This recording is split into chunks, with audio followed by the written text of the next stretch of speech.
네, 강프로입니다. 자, 이삭 엔지니어 보겠습니다. 금요일 날 상한가 마감이 됐습니다. 자, 근데 어떤 종목인지 딱 보셔야 돼요. 제가 말씀드리는 어떤 종목은 여기 나오는, 그쵸? 여기 쭉 내리면 무슨 일을 하는지 나오죠? 자, 동사는 2006년 11월에 설립되어서 반도체, 전자, 철강, 중공업, 발전, 제약, 바이오, 2차 전지 등 제조 산업 전반에 걸쳐 공장 자동화 솔루션 공급을 영위하고, 이게 뭡니까? 스마트 팩토리. 그냥 한 대 묶어서 스마트 팩토리입니다. 스마트 팩토리 중에서 우리가 가장 잘 알고 있는 기업이 있죠. 그게 뭐예요? 포스코 DX죠.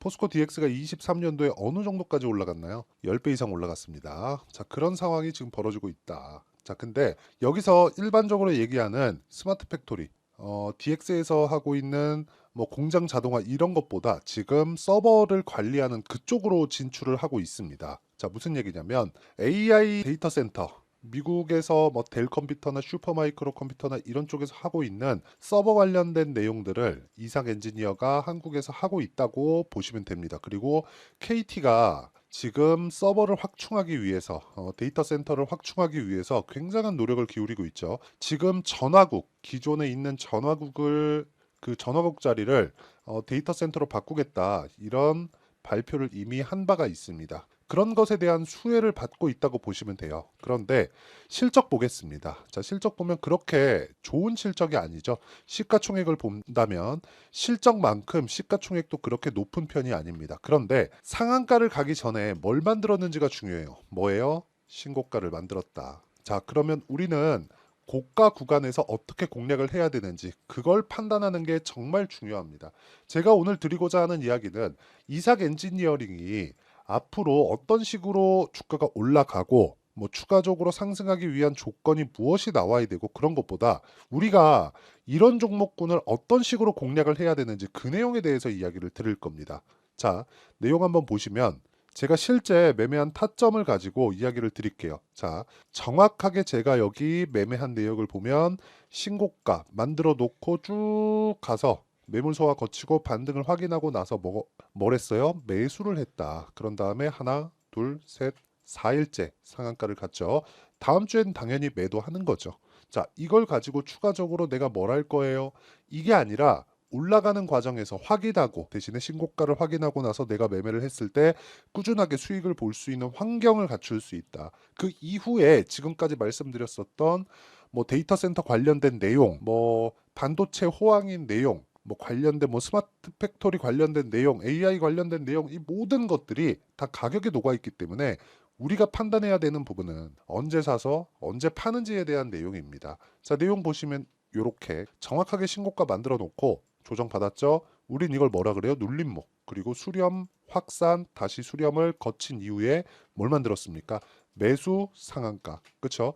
이 내용에 대한 부분을 제가 여기 소통방에서 모두 공유하고 있습니다.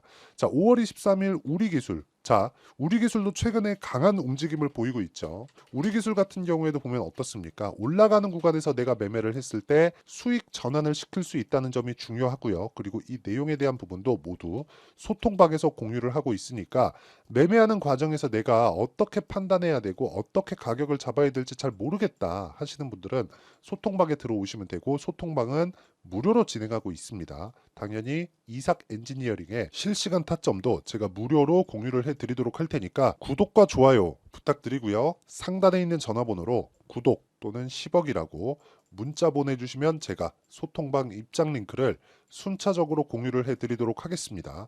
자, 이런 식으로 제가 매매를 해야 된다고 꾸준하게 이야기를 드렸는데, 이 이야기를 가지고 제 계좌 수익을 한번 보여드리도록 하겠습니다. 이렇게 인증을 하는 사람은 아마 없을 겁니다. 자, 내용 보시면 1월 1일부터 5월 25일까지 457%, 그쵸?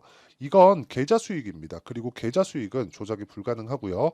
이렇게 수익을 내기 위해서는 내가 어떻게 해야 된다? 무조건, 이건 그냥 무조건이에요. 무조건 고가 돌파 구간을 내가 공략할 수 있어야 되고, 고가 돌파 구간을 공략할 수 있었을 때 종목군을 이런 식으로 공략을 할 수 있는 거고요. 이 내용에 대한 부분을 아까 전에 말씀드렸죠? 제가 여기 소통방에서 모두 공유하고 있으니까 상단에 있는 전화번호로 구독 또는 10억이라고 문자 보내주시면 제가 소통방 입장 링크를 순차적으로 공유를 해드리도록 하겠습니다. 자, 어떤 종목군을 공략해서 이런 상황이 나왔는지 제가 다 보여드렸고 어느 정도까지 결과를 낼 수 있는지 제 계좌 수익을 통해서 이야기를 해드렸으니까 이 내용을 가지고 우리가 여기 이삭 엔지니어링을 다시 한번 볼게요.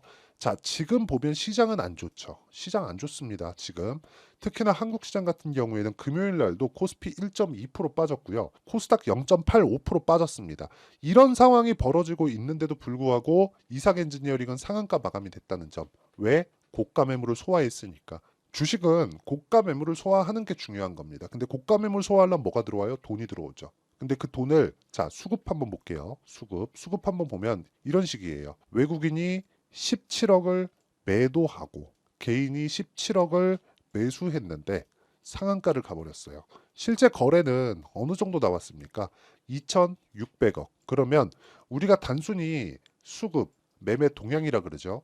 이 매매 동향을 본다 그래서 이런 종목군들 잡아낼 수 있을까? 안 된다는 겁니다. 무조건 돌파하는 구간에서 어떤 공략 시점이 필요한지 그리고 내가 어디까지 봐야 되고 그리고 여기 이평선과의 이격도는 어떻게 돼 있을지 그리고 고가 돌파한 이후에 매도 구간은 어떻게 잡아야 될지 그런 부분이 중요한데 첫 번째 단계는 고가 돌파를 먼저 한 이후에 첫 번째 돌파 구간에는 절대 따라가지 않는다. 아무리 좋아 보이더라도 절대 따라가지 않는 겁니다. 절대로. 그건 첫 번째 돌파 구간은 확인하는 과정이 필요하고요. 지금 뭐가 나왔죠? 다시 상한가를 가면서 신고가를 갔기 때문에 여기서 매물 소화 과정을 한 차례 더 보낼 수 있습니다. 그리고 이걸 주봉으로 돌려서 봤을 때는요. 올라가는 과정에서 여기 2021년도에 상장한 이후에 매물대가 상당히 많이 쌓여져 있죠. 그리고 21년도에 상장했으니까 시장이 좋을 때 상장을 했고 쭉 빠지면서 21년 말부터 조정을 받았고 22년도에 인플레이션이 직격탄을 맞았고요. 그리고 22년 초 그리고 쭉 오면서 뭐가 나왔습니까? 금리 인상이나 그런 부분이 있었죠. 안 좋았었다는 거예요. 그럼 여기 뭐가 있어요?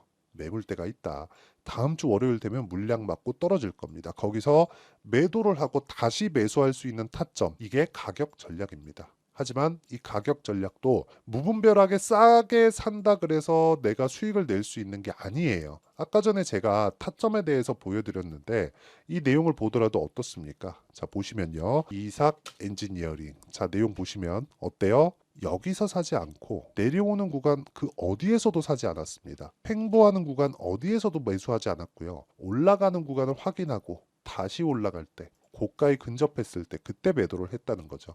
이렇게 매매를 하는 원리가 있을 거 아닙니까? 그리고 나서 상한가를 갔는데 원리가 있겠죠. 그 원리를 제가 실시간 타점으로 공개를 하는 게 여기 10억 만들기 프로젝트를 진행하는 소통방에서 하고 있다는 거고 그리고 이렇게 제가 장 시작 전에 공유를 해드리는 원리 그 원리는 여기 이삭 엔지니어의 가격과 단기 보유 전략.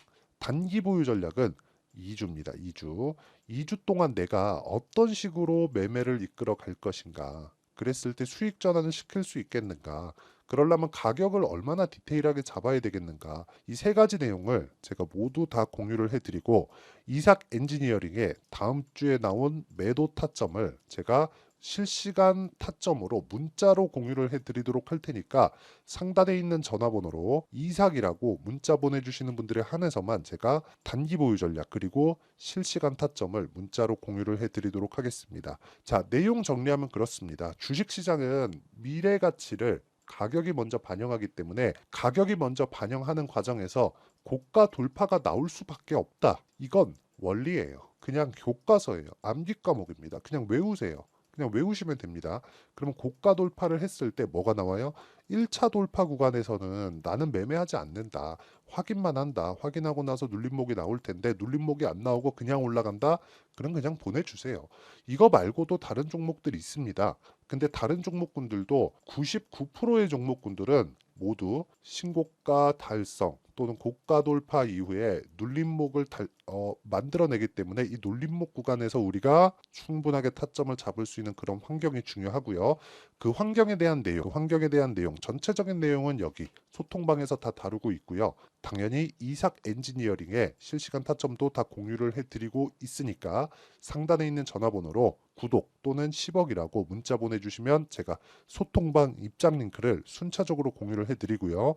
무엇보다 이삭 엔지니어링만의 그쵸 상한가 가고 그 다음 매도 타점 또는 재매수 구간까지 실시간 타점을 제가 문자로 공유를 해드리도록 할 테니까 상단에 있는 전화번호로 이삭 이삭이라고 문자 보내주시면 제가 단기 보유 전략과 함께 매도부터 매수 타점을 다시 공략을 하는 부분을 문자로 공유를 해드리도록 하겠습니다. 자, 내용 정리하면요. 이렇게 매매를 했을 때 내가 꾸준하게 수익을 낼 수 있다는 거니까 어떤 식으로 분류하고 어떻게 판단을 해야 되는지 그 내용에 대한 부분을요. 제가 다 이해를 시켜드리도록 할 테니까 영상 끝까지 시청하시고요. 모든 분들이 성공 투자하셨으면 참 좋겠습니다. 자, 24년도가 돼서도 시장은 여전히 어렵습니다. 자, 근데 시장은 항상 어려울 거예요. 앞으로도 계속해서 어려워질 겁니다. 자, 근데 제가 매월 대시세 종목을 구독자분들에게 공개를 합니다. 자, 내용을 보면 실제 공개를 했었던 강프로의 대시세 종목에 대한 내용인데 대기업을 상대로 안정적인 매출 구조를 가지고 있고요. 그리고 현재 주요 거래처는 삼성전자, 인텔, 하이닉스, TSMC, 해외에 반도체 관련된 기업이라는 걸 알 수 있죠. 그만큼 1월 달에 제가 보고 있었던 종목은 반도체 관련주라는 걸 알 수 있습니다. 공개를 해드리면 이 내용입니다. 여기 어보브 반도체, 그쵸? 실제 제가 거래한 내용을 공개를 한 거고요. 수익에 대한 크기를 보면 공략한 시점, 제가 가격대를 함께 공개를 해드렸는데 공략한 시점부터 21%의 수익 마감이 된 것을 확인해 볼 수가 있습니다. 자, 근데 지금도 마찬가지입니다. 지금은 어떤 이슈가 있을까요? 2월 달에 발표한다는 기업 밸류업 프로그램이 있죠. 근데 그걸로 인해서 지금 2월 달에 발표한다고 이야기가 나온 상황이고요. 무엇보다 우리가 생각해야 될 내용은 한 가지입니다. 어떤 이슈나 그리고 어떤 상승할 수 있는 내용으로 인해서 주가가 올라가는 것은 맞죠. 하지만 가격이 먼저 반영한다는 걸 반드시 알고 있어야 되고 그런 내용에 대한 파악이 되었을 때 그쵸? 여기 어보브 반도체처럼 21% 그쵸? 대략 3에서 4일 동안 20% 이상의 수익을 먹을 수 있고요. 그리고 여기 HLB 같은 종목처럼 대략 일주일이 채 되지 않는 기간 동안 30%의 수익을 낼 수 있습니다. 자, 그러면 답은 나왔어요. 재료에 대한 부분보다 중요한 게 가격이다. 자, 근데 지금 시장에 쏠려 있는 게 뭐죠? 2월 달에 발표하는 기업 밸류업 프로그램에 대한 내용이죠. 자, 그러면 우리가 이쪽에다가 지금 집중을 해야 될까요? 그 내용을 한번 보겠습니다. 기아차의 차트를 보면요. 1월 24일 날 정부단에서 입김을 불어넣은 이후에 시세가 강하게 발생한 것처럼 보이지만 애초에 12월 달부터 신고가를 달성했다는 걸 확인할 수 있습니다. 자, 그러면 우리가 스케줄을 따져봤을 때 우리가 어디를 봐야 될까요? 4월 달 총선을 봐야 됩니다. 드디어 때가 온 거죠. 4월 달 총선이 끝나면 그 뒤엔 뭐가 있죠? 대선 전국으로 들어갑니다. 그러면 우리는 대선까지 이어질 수 있는 종목을 찾는 게 정말 중요합니다. 그게 정부 정책의 방향과 그리고 스케줄에 맞춰서 가는 거예요. 정치적인 상황에 따라서 주가가 움직이는 걸 우리는 수도 없이 많이 봐왔기 때문에 스케줄에 맞춰서 가는 게 지금으로서는 답이 될 수 있습니다. 그리고 무엇보다 어느 정도의 시세를 내는지 그 첫 번째 단계인 상황을 그쵸 제가 12월 달 밝혀드렸었던 대시세 종목으로 이미 공개를 해드렸기 때문에 그쵸 어떻게 제가 매매를 했는지까지 다 보여드렸습니다. HLB처럼 그쵸 31.9% 걸린 시간은 4일밖에 되지 않죠. 이 종목을 제가 가격과 그리고 어떤 종목인지를 애초에 12월 달부터 공개를 한 겁니다. 자, 그러면 지금도 마찬가지예요. 앞서서 제가 말씀드렸었던 23년도에 했었던 여러 가지 종목들이 있죠. 한미반도체 같은 종목들도 여기 소통방에서 모두 공개를 해서 실제로 10,000원부터 60,000원까지 상승한 내역이 있고요. 왜 공략을 했는지를 제가 다 공개를 해드렸습니다. 근데 지금도 마찬가지라는 거죠. 정부 정책의 방향에 맞춰서 또는 선거 스케줄에 맞춰서 매매를 이어가야 될 때가 됐고요. 제가 총선 관련된 큰 시세가 나올 수 있는 대시세 종목을 준비를 해놨습니다. 길게 말씀드리지 않겠습니다. 모든 종목들은 신고가를 달성하면서 대시세 준비를 하게 되고요. 신고가를 공략했을 때 내가 시장에 주도주를 잡을 수 있는데 지금은 대선까지 이어질 수 있는 종목을 준비를 해놨는데 지금부터 준비를 하셔야 나중에 고가에 올라가서도 꾸준하게 매매를 이어갈 수 있습니다. 자꾸 막 손절하고 매매하는 과정에서 너무 어렵다 하시는 분들은요, 이 종목 딱 받아가서 큰 수익 내셨으면 좋겠고요. 이 종목은 상단에 있는 전화번호로 대시세라고 문자를 보내주시는 분들에 한해서만 제가 대선까지 이어질 수 있는 종목을 공개해 드리도록 할 테니까 상단에 있는 전화번호로 대시세라고 문자를 보내주시고요. 그리고 구독과 좋아요 꼭 좀 부탁드리겠습니다. 시장은 정말 어렵습니다. 자, 그래서 모든 분들이 성공 투자하셨으면 좋겠고요. 기본적으로 가격에 대한 파악을 하면서 큰 수익을 내셨으면 좋겠습니다.